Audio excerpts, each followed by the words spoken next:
G'day everyone, welcome back to Pete's Investing. Today is April 6, 2023. This is the spot gold price update. On all three timelines, you can see here our CCI 1500 and a moving average. They're all in a long positioning.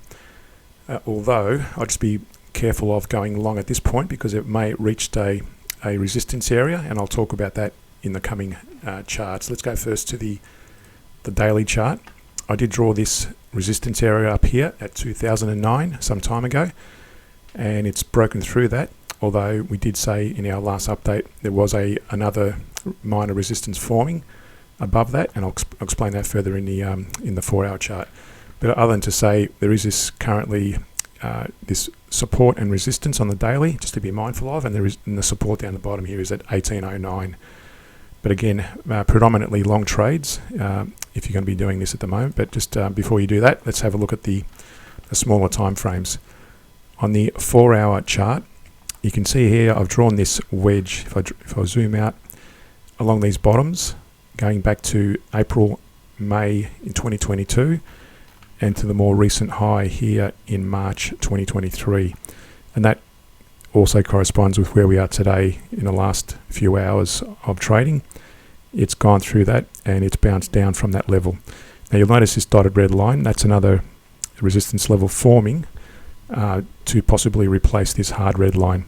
But notice also, I'll just zoom out to the hourly chart, might be clearer.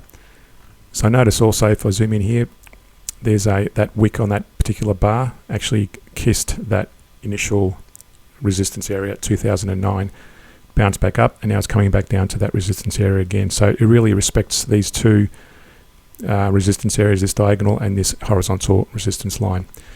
So even though the CCI is still in an uptrend, just be very careful about going long because it's showing signs of resistance, and it may well punch through that horizontal resistance and break to the downside and come down towards this lower ascending trend line. So at the moment I wouldn't be going long until we see more significant breaks above that dotted resistance and above this ascending trend line. So that's where we are at the moment. Cautiously going long, but again wait for a bit of a pullback before any further taking long positions. Also, just to clarify as well, I've drawn a Fibonacci retracement between that low at that's at about 1880 to that high on that resistance area. Now I probably should change that slightly, but at the moment you can see there it's barely touching it. It hasn't broken down past the 23% level. So if I move that to the new high, assuming that was going to be our new high and potential reversal, you can see there the 23% level is at 1996.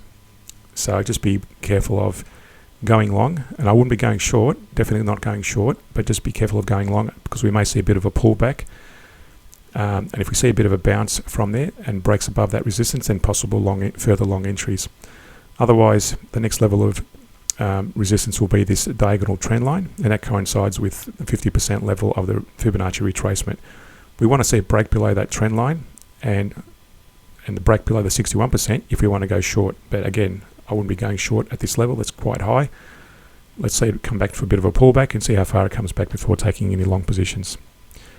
To understand how to properly trade using the average down approach, if you get caught going in the wrong direction, reference some of the links in the description below. Subscribe and like the channel.